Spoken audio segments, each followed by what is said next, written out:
ইতিহাস অর্থাৎ অতীতে ঘটে যাওয়া কিছু ঘটনা, কিছু কথা এমন আছে যেগুলো এতটাই ভয়ানক যে তাকে বিশ্বাস করা একেবারেই অসম্ভব। কিন্তু মানুষের ইতিহাসে এইরকম অসংখ্য তারিখ আছে যেগুলো ভয়ানক কিন্তু সত্য ঘটনাতে ভরা রয়েছে, যার মধ্যে এমনও কিছু ঘটনা আছে যেগুলো আর কখনোই হয়তো ঘটবে না। আর এই ঘটনাগুলোকে শুনলে আপনার গায়ে কাঁটা দিয়ে উঠবে। আজকের ভিডিওতে ইতিহাসে ঘটে যাওয়া এইরকমই 5টা অবিশ্বাস্য সত্য ঘটনা জানতে পারবেন, যেগুলোকে এর আগে হয়তো আপনি কখনোই শোনেননি। 1500 এবং 1600 শতকে ইটালির রেনেসাঁসের পিরিয়ড বলা হয়। এটা সেই যুগ ছিল যখন ইটালির কালচার এবং আর্ট শুধু ইউরোপেই নয়, পুরো পশ্চিমী জগতে বিখ্যাত ছিল। লিওনার্দো দা ভিঞ্চি, মাইকেল অ্যাঞ্জেলোর মতো মহান ব্যক্তিত্ব এই ইটালিয়ান রেনেসাঁসের যুগেই জন্মগ্রহণ করে এবং পুরো পৃথিবীকে এমন সব মাস্টার ক্লাস ছবি এঁকে দেখান যেগুলোকে এর আগে মানুষ কখনোই দেখেনি। কিন্তু এই 200 বছরের মধ্যেই একটা ভয়ানক ঘটনা ঘটে। 1494 সালে গোটা ইউরোপে এমন একটা ভয়ানক রোগ ছড়িয়ে পড়ে যেটা সেই সময় মানুষকে রিয়েল লাইফ জম্বিস বানিয়ে দেয়। এটা এমন একটা ভয়ানক রোগ ছিল যেটাতে মানুষের মাথা এবং মুখের থেকে সমস্ত মাংস ধীরে ধীরে উঠে যেত। একবার কল্পনা করুন, আপনার চারিদিকে এমন সব মানুষ রয়েছে যাদের মধ্যে কারোর নাক নেই, কারোর কান নেই, কোনো মানুষের মুখে কোনো মাংসই নেই। সেই সময়ের ফ্রান্স এবং ইটালিতে এইরকম দৃশ্য সব সময়ই দেখা যেত। আপনি যদি সেই সময় ইউরোপে যেতেন তাহলে মনে হতো আপনার চারিদিকে হরর মুভির জম্বিস ঘুরে বেড়াচ্ছে। এই রোগের নাম হলো সিফিলিস, আর এটা একটা যৌনবাহিত রোগ। সেই সময় অ্যান্টিবায়োটিক আবিষ্কার হয়নি, যেজন্য সিফিলিস হলে মানুষ মারা যেত। এই রোগ বেশিরভাগ প্রস্টিটিউটদের হতো, আর এই কারণেই 1600 শতকের পরে ইংল্যান্ড এবং পুরো ইউরোপে প্রস্টিটিউশনে অনেক কড়া নিয়ম করে দেয়া হয়। অনেক মানুষ মনে করত সেই সময় ইউরোপে ছড়িয়ে পড়া নোংরামির উপর এটা ঈশ্বরের দেওয়া একটা শাস্তি। 1906 সালে প্রথমবার এই ভয়ানক রোগের অ্যান্টিডট আবিষ্কার হয় এবং এরপর থেকেই মানুষ এই রোগ এবং এর যন্ত্রণা থেকে মুক্তি পায়। দ্বিতীয় ঘটনাটা হলো হেনরি হাওয়ার্ড হোমসের, যিনি HH. হোমস নামে পরিচিত। এই ব্যক্তি আমেরিকার সবচেয়ে প্রথম এবং সবচেয়ে বদনামী সিরিয়াল কিলারদের মধ্যে একজন, যার উপর প্রায় 200 জন মানুষকে মেরে ফেলার অভিযোগ রয়েছে। 1861 সালে নিউ হাম্পশায়ার শহরে হোমসের জন্ম হয়। বলা হয়ে থাকে শরীরের হাড় এবং মৃত্যুর প্রতি তার ছোটবেলা থেকেই অদ্ভুত একটা টান ছিল। পড়াশোনার ক্ষেত্রে হোমস খুবই ভালো ছাত্র ছিল। 1884 সালে ইউনিভার্সিটি অফ মিচিগান থেকে মেডিসিন এবং সার্জারি ডিপার্টমেন্টে মেডিকেল ডিগ্রিতে গ্র্যাজুয়েশন করেন এবং 1886 সালে শিকাগোতে ফার্মাসিস্ট হিসেবে কাজ শুরু করেন। কয়েক বছরের মধ্যেই হোমস যেখানে কাজ করত সেই ফার্মেসিটাই কিনে নেয় এবং সেই ফার্মেসির ইনকামের টাকায় 1890 সালে শিকাগোতে একটা হোটেল তৈরি করতে শুরু করেন, যেখানে সে একটা জঘন্য খেলা খেলতে যাচ্ছিল।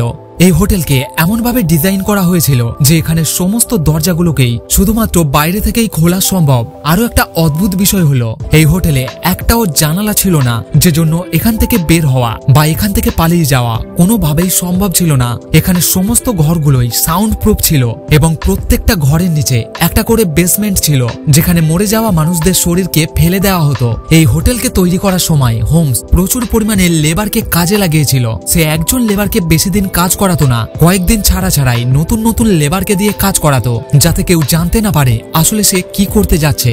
পরে এই হোটেল মার্ডার ক্যাসেল নামে বিখ্যাত হয়ে যায়। 1893 সালে এই হোটেলের মধ্যে জঘন্য খেলা শুরু হয়।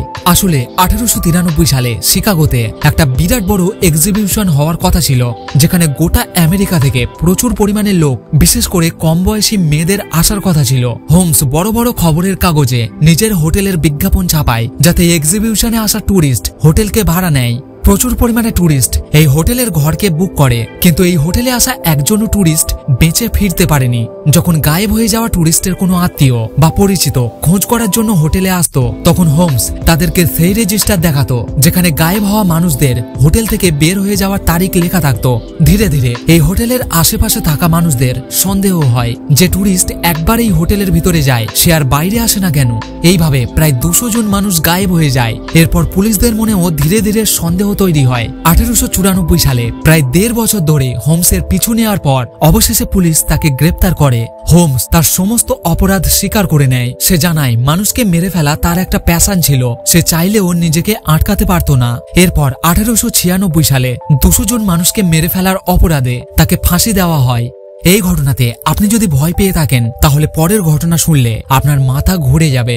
মাত্র 32 বছর বয়সে অর্ধেকেরও বেশি পৃথিবীকে জয় করা আলেকজান্ডার দি গ্রেটকে আপনিও হয়তো চেনেন, কিন্তু আলেকজান্ডারের মৃত্যু আজ পর্যন্ত ইতিহাসবিদদের কাছে একটা রহস্য হয়েই রয়েছে।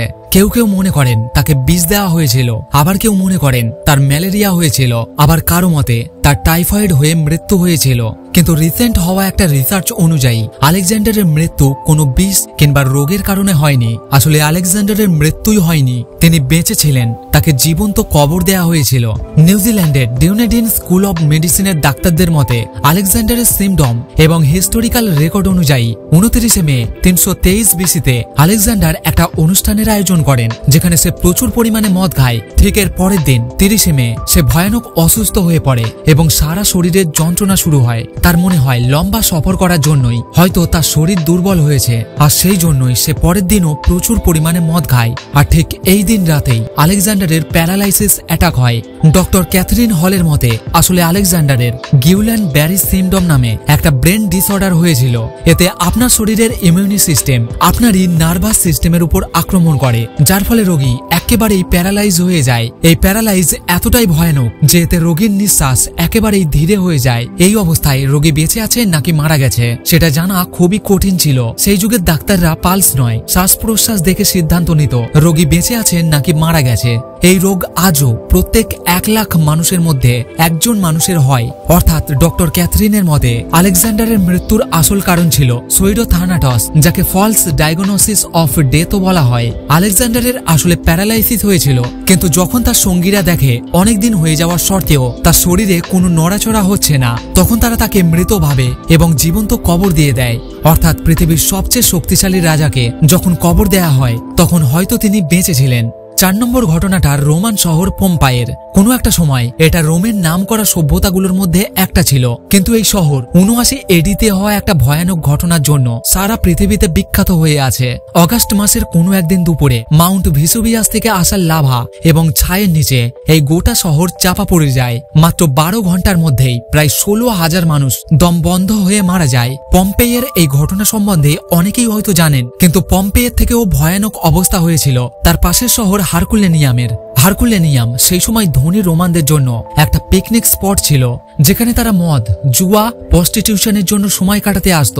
পম্পেই থেকে মাত্র 11 মাইল দূরে হারকুলেনিয়ামও ভিসুভিয়াস থেকে আসা আগ্নেয়গিরির ছায়ের নিচে চাপা পড়ে যায়। কিন্তু এর থেকেও ভয়ানক যেটা হয়, হারকুলেনিয়াম একটা সুপার হিটেড পাইরোক্লাস্টিক ফ্লোর কবলে পড়ে যায়। পাইরোক্লাস্টিক ফ্লো হলো একটা গ্যাসের স্রোত যেটা আগ্নেয়গিরির ফাটার ফলে তৈরি হয়। এর গতিবেগ ঘন্টায় প্রায় 450 মাইল এবং এটা 1000 ডিগ্রি সেলসিয়াস পর্যন্ত গরম হয়।